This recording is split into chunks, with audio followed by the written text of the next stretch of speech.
Oi, gente, eu sou a Rafaela do Livros com Romance e no vídeo de hoje eu vim falar pra vocês tudo o que eu achei de Bad Reputation da Zoe X. Esse livro já tava na minha lista de leituras, mas ele foi lá pra cima quando saiu a maior polêmica, né, de uma cena específica que o menino taca a cara da menina no molho. Então eu falei, preciso ler pra comentar aqui no canal com vocês, né, eu sei que muita gente lê aí esse tipo de livro também, como eu. Vou falar as minhas impressões tanto pra quem curte bully romance, né, como uma pessoa que gosta desse tipo de livro e também o que eu achei num geral, assim, se ele foi longe demais, se ele não foi. Se você gosta desse tipo de conteúdo, se inscreve aqui no canal pra não perder nenhum vídeo que eu postar. Esse livro, ele tá disponível lá na Amazon, no Kindle Unlimited. Eu deixo sempre o link do livro aqui embaixo na descrição. Se você compra o livro ou qualquer produto no site da Amazon usando os meus links, você me ajuda demais a continuar criando conteúdo e você não paga nada mais por isso. E esse livro também tá disponível no Kindle Unlimited. Quando você assina com esse link que eu deixo aqui embaixo, você ganha 30 dias de graça pra testar a assinatura. Também me segue lá pelo Instagram, caso você ainda não me siga. Eu tô sempre postando diário de leitura, vocês conseguem interagir muito mais rápido comigo, porque é bem dia a dia mesmo, né, bem vida real, enquanto aqui eu sempre gravo com antecedência, mas bora falar desse livro que eu já falei demais na introdução.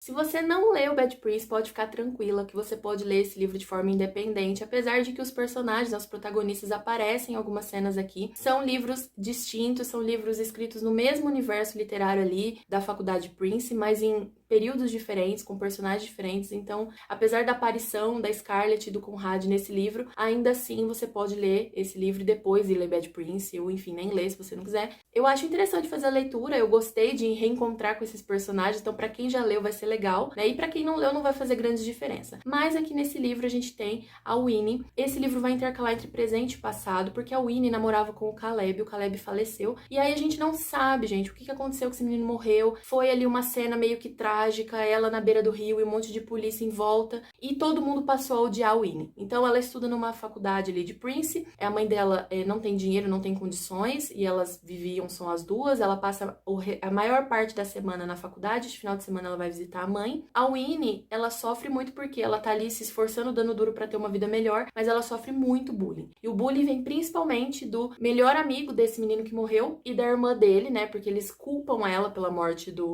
a menina do irmão e ele do melhor amigo, então eles culpam muito a Winnie e eles fazem a faculdade fazer um inferno na vida dela. Então o livro já começa com muito bullying e a gente fica na dúvida ali, mas será que ela teve algum envolvimento na morte do menino ou não? A gente, logo que começa o livro, já meio que fica, não, tem muito mais caroço nesse angu, não é tão simples assim as coisas, e o livro vai transitando entre presente e passado pra gente tentar entender, então, como que era esse relacionamento dela com o Caleb. Aí o que acontece, gente? No comecinho do livro, dá a entender que o Caleb era um namorado maravilhoso, ele era rico, mas ele queria namorar com ela e não fazia questão da pobreza, mas aos poucos a gente vai descobrindo quem que é o Caleb. Ao mesmo tempo, o Mason, que é o protagonista dessa história, né, que vai ser o par romântico ali da Winnie, ele era o melhor amigo do Caleb, mas desde o primeiro momento em que o Caleb começou a namorar com a Winnie, ele meio que tinha uma atração por ela, mas ele respeitava o amigo, então ele nunca tomou partido disso. Ela também tinha um certo encantamento pelo Mason, tanto que eles formaram uma amizade muito bonita, que o Caleb, em certo momento, meio que deixava a desejar em muitas coisas, e o Mason estava presente na vida dela muito mais do que o namorado. Tiveram essa amizade, né? Tiveram esse vínculo, e depois, com a morte do Caleb, esse vínculo se quebrou completamente, e hoje eles se odeiam. Na verdade, a Winnie, ela não odeia o Mason, ela tem muita decepção e frustração, porque eles eram muito amigos, e ele nem sequer teve 5 minutos pra ouvir o lado dela, pra ouvir o que aconteceu. Ele simplesmente saiu culpando ela. Então, agora vamos falar um pouco, né, do que eu acho do livro, do que eu senti ao ler essa história, principalmente as cenas mais pesadas, né, como a fatídica cena do molho, que todo mundo fala dessa cena do molho. Gente, eu já esperava algo pesado, porque pra quem leu Bad Prince sabe que a autora vai fundo na cena de humilhação. Ela pega muito pesado. E bullying romance,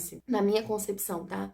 No que eu acredito, não é uma lei geral, não é, enfim, não precisa ser uma crítica ao gênero como se eu fosse uma crítica especializada, não sou, é a minha opinião. Bullying romance, ele tem várias maneiras de acontecer. Ele pode acontecer gatilhos, por exemplo, de abuso físico, ele pode acontecer abuso psicológico, ele pode acontecer muita e muita humilhação. E eu sinto que, no caso, é a intimidação, né? O bullying romance, ele é uma intimidação. E esses personagens vão se apaixonar de alguma maneira, mesmo com essa intimidação. É distorcido, é problemático, a gente sabe, mas dane-se, entendeu? Se a gente gosta de ler, o problema é nosso. Se a gente precisa de terapia, um monte de gente precisa também não ler bullying romance, e é isso. Então, o que acontece, né? Esse livro tem muita humilhação, mas muita. E pra mim, é as cenas que mais pegam, porque ela sofre bastante humilhação, bastante cena assim que você fica com o choro na garganta, que você fala, meu Deus do céu, como que essa menina tá suportando? E ela suporta tudo calada. Ela demora pra começar a reagir, mas ainda assim ela reage. Na hora que ela taca o foda-se, que ela chega no limite, que eles conseguem quebrar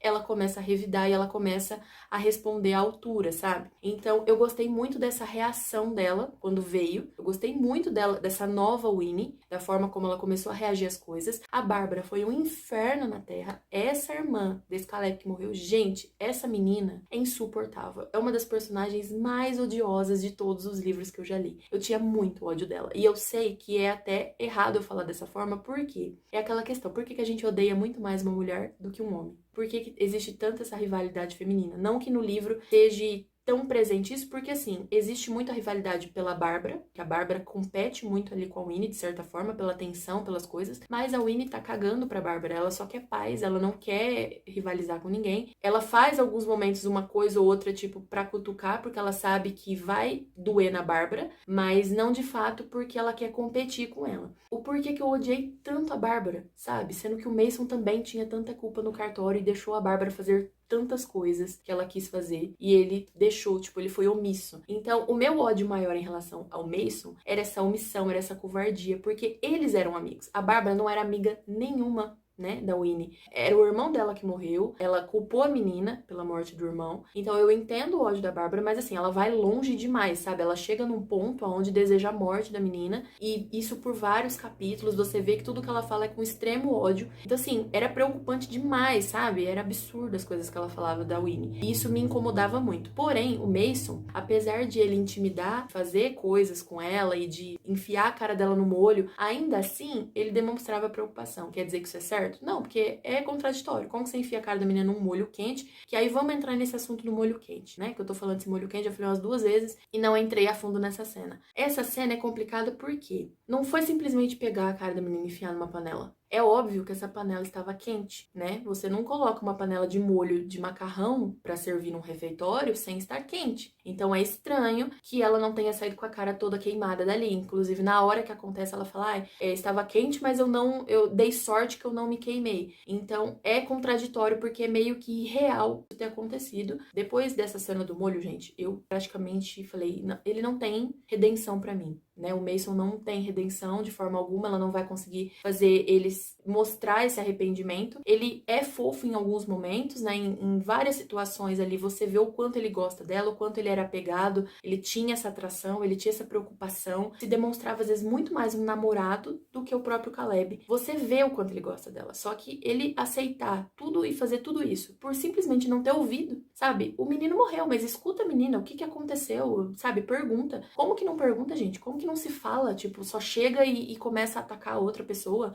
Não existe isso. Então, a falta de diálogo nesse livro é muito presente, porque tudo acontece quase numa simples falta de diálogo. O grande plot é por causa disso. Então, isso me incomoda um pouco, infelizmente, apesar de que tem muitos livros que tem falta de diálogo e eu consigo superar de boa.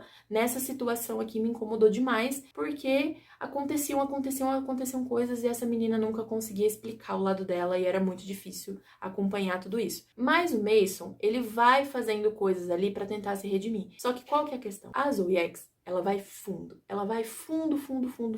no bullying romance. Mas pra subir de volta, quanto mais fundo você desce, mais você tem que subir depois. Então, aí quanto mais você ataca e mais você coloca cenas desse tipo, mais difícil fica pra redimir o personagem. Então, eu conversei com algumas pessoas que leram, tiveram essa mesma sensação que eu. Eu terminei o livro com a sensação de que eu não tinha redimido o Mason o suficiente, que ele não tinha, de fato, conquistado. É aquela coisa de eu te perdoo, sabe? Vocês merecem ser felizes. Tá, gostei do final deles junto, óbvio que é um livro que eu quero um final feliz, mas ainda assim eu senti que ela merecia muito mais do que o Mason, ela merecia mais do que essa pessoa covarde que ele foi durante todo esse tempo. No fim das contas, eu gostei do livro, tá? Eu não estou extremamente falando mal do livro, pelo amor de Deus, eu gostei muito do livro, porque é uma escrita viciante, é um universo literário viciante. Recentemente eu tentei, né, ler o livro da Dark Hand, o primeiro, se eu não me engano, é Indomável. Eu acabei abandonando o livro ali por volta de uns 60%, 70%. A história, eu fui ainda empurrando, amando, mas a história não tava me prendendo. E mesmo sendo de uma autora que eu já gostei de Bad Prince, mas esse universo dela literário de Bad Prince é um universo que me prende muito, que eu gosto muito. Então, eu super recomendo a leitura, porque é uma escrita que, assim, é um livro que passa voando, apesar de causar muito incômodo. E é isso, me conta aqui embaixo nos comentários se você gostou dessa resenha, se você ficou com vontade de ler, eu super indico essa leitura, tá? As cenas hot também são muito bem escritas. E é isso, beijos, até a próxima e tchau, tchau!